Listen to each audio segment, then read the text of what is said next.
We are the urban planet.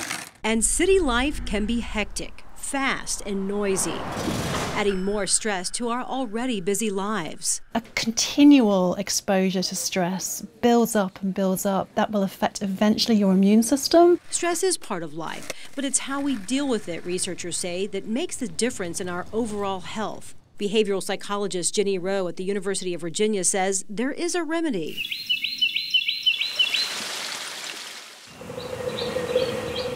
Higher levels of green space in the urban environment actually have an effect on how you regulate your stress. Rowe led a study in the UK that used EEG caps to monitor the brain and body's response to nature. People who had no or little green space, they had what's called burnout, and their daily pattern of cortisol was a flat line. Cortisol is an indicator of stress, and people with prolonged stress have a higher rate of cardiovascular disease, obesity, cancer, and more. Depression is now the second most debilitating disease worldwide. We know that exposure to nature can help that. Living or working in a city, or both, doesn't really afford us many opportunities to be exposed to nature.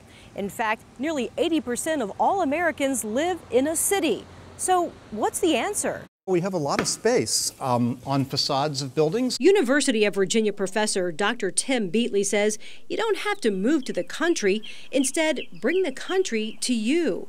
They call these green cities biophilic cities.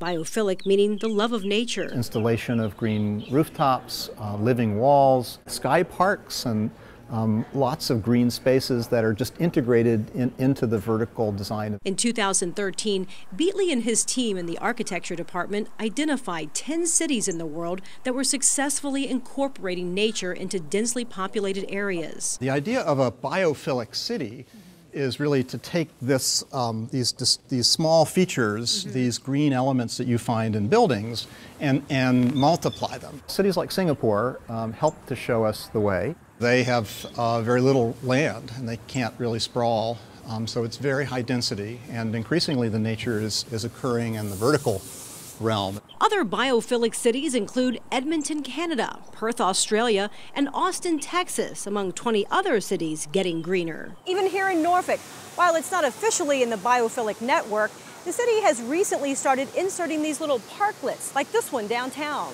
But with shrinking municipal budgets, how do you convince city leaders to invest in green space? What we've discovered is that it pays for itself almost immediately. They found that green rooftops retain stormwater and insulate buildings, lowering energy consumption. Beatley and his team travel around the world, meeting with city planners and leaders to explain the concept.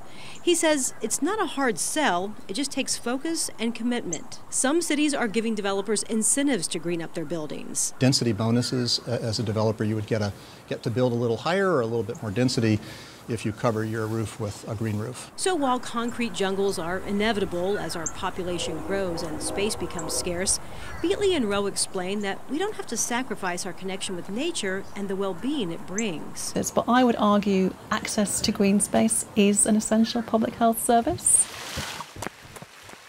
So that we don't just think of a city that has parks, but nature is somewhere down the road in that park and we go to visit that park, but rather we reimagine the whole city as a park.